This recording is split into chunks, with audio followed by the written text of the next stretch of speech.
This is the Cal Athletics DIBJ Black History Month celebration. We had Dr. Harry Edwards, former professor here at the University of California, Berkeley, Dr. John Carlos, who was with us in person, and then Dr. Tommie Smith, as well as Courtney Boone, Cal women's soccer player, who was our co-moderator.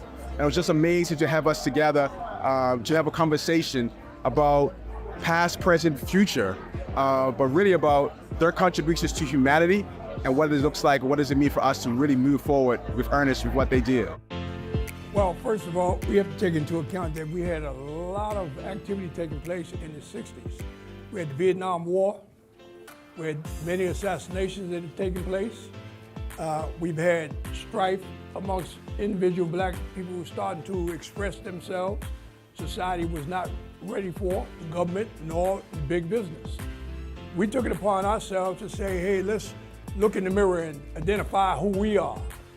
Identify what our worth is and what our significance is in society. And it was just really nice, to hear from them and me as a Black student athlete, just to learn about the trailblazers that they were and what I can do in my future for social activism and things like that.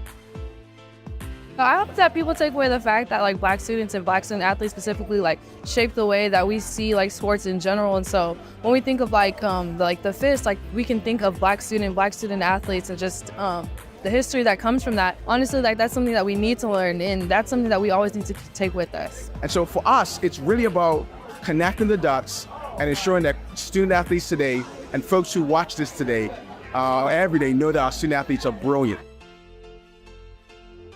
I think that it is important to bring these conversations up and to keep having these conversations because the struggle continues. We are still struggling to this day. And also, he said a quote that the job kind of isn't finished or something along those lines, and I really hope that people really take that in, because I did, because the job is never done. There's always work to be done, and so I think that that's something that people can take with them, no matter if they're athlete or not. There is still more work to do. It's tough to become what you haven't seen, right? And so for them to see it, hear it, and to know that while these gentlemen and ladies of the movements, have gray hair now, or some of them have canes as they, right? That they were once 19 and 22 and running, sub 22, right? And so all of us, in Dr. Edwards' words, are on the clock. And the question becomes, what are we going to do with the time that we have, the influence that we have, and the platforms that we have? Because at some point, the lights will go away, and they must know who they are and whose they are and why they are here.